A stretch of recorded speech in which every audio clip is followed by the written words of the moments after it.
So it's almost that time of year where we're going to get out here and start raking and doing different things. And I wanted to show you, as you can see, we're still couple of weeks away from doing any raking here in our yard. It's wet snow still here.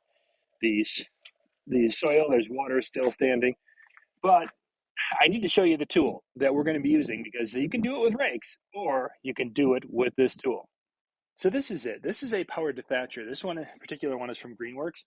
There's a variety of different ones out there. Now, there's a couple of different technologies that they use in powered dethatchers, and I'm calling them technologies, but they're the methodology of doing it. This particular version I like the most because, as you can see, it's got these little spring teeth. This is an electric one, meaning that it is plugged into your outlet on the side of the house, so you need extension cords. But it has these little teeth, these little spring teeth that will kind of flail as you're going down. And you can adjust the height of this. So you can get this down, especially if I would run this right now, it would literally rip up the muddy ground, because the ground is too soft.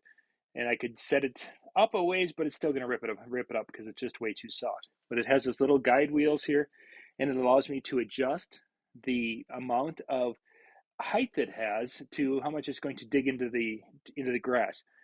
When the ground is dry and firm, this is a incredible time saver, because you can just easily push it on down. You're only covering about 16 inches. Now, that doesn't seem like much, but it really doesn't take that long to do a yard. And we've got much more yard than most of the folks out there watching this video. But it's a little, it's still on the shed, because as you saw, everything's way too wet. But you need to know about these. If you've never used a dethatcher like this is something, it's like it's under $150, and it will be the best $150 you have spent on your lawn. This particular unit is in our third year, so this will be the fourth summer. And I've had to replace a couple of those teeth that you saw, those little teeth in there. But here's where we can go and adjust the height right there on the hub. Very simple though, uh, fairly safe. Obviously you can't get your hands under there and you don't run over things, but it's really kind of a neat little thing. And once it's done, you could do something. This is actually a push sweeper, lawn sweeper that we have here. And you can run behind it with something like this to be able to pick up the debris, because what it does is it basically fluffs it up and it leaves it on top. So it's easily, with a broom rake, you can come through and rake it up, or again, use some sort of a sweep, lawn sweep, either a pull behind or in this case a push lawn sweep, and you're good to go. I'll put a link in the description below so you can check out a couple of these. GreenWorks makes one. Many companies do. Sunjoe's they're another one that has these.